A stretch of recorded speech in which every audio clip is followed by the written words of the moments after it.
Rebel. To resist or defy an authority or a generally accepted convention.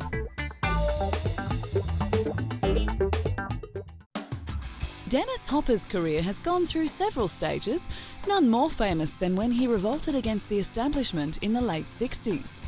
He went from a teen actor in Rebel Without a Cause to a rebelliously rogue filmmaker, and from a drug casualty to a character actor. Each step was intense. Undisputed is his cinematic legacy, summed in one word: anti-establishment. To find out how he came up with one of the greatest independent films ever made, it's necessary to look back at the beginning of his amazing career. Following his feature film debut, Dennis starred alongside another rebel of the day, James Dean. Their first film together was Nicholas Ray's Rebel Without a Cause. The Blade game, huh, Buzz? Though they played enemies on screen, off-screen they began developing a close friendship, one that continued with their next film together, Giant.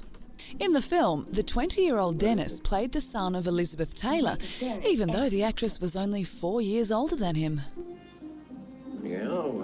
On set, his friendship with Dean continued, and when the actor was tragically killed in 1955 in a car accident, Dennis took it to heart.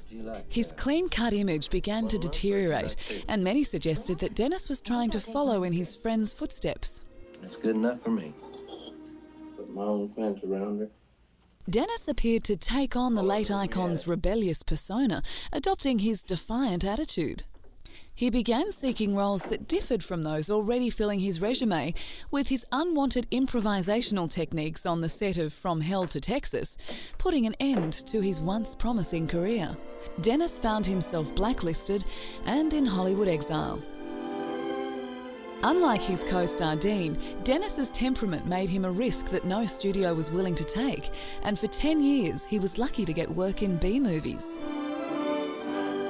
A turning point came with the help of Peter Fonda in the form of their 1969 road movie, Easy Rider. The film, Dennis's directorial debut, became one of the most successful independent releases ever. The pair were a perfect team. At the time, Fonda was something of a nonconformist and was himself alienated from the establishment film industry. The film changed the industry overnight, but Dennis's serious substance abuse of both legal and illegal drugs began a downward spiral. During that period, however, he continued to take on roles in films like Apocalypse Now. He entered the 80s via a rehab clinic and began his career as a character actor, often taking on roles as mentally unstable murderers. Noteworthy performances came in the shape of psychopathic bomber Howard Payne in Speed, foul-mouthed Frank Booth in Blue Velvet, and the villainous mayor in George Romero's Land of the Dead.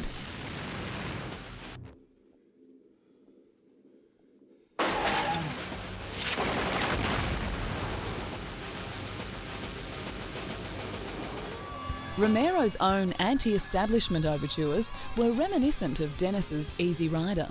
Am I a fan of George Romero? Yes. You know, Night of the Living Dead is a very important film from the 60s. And at the same time that I made Easy Rider. This is his fourth zombie movie. And yeah, it was a good walk in the park. It's hard to believe that this unconventional actor once defined a generation by placing on screen what the film industry had ignored.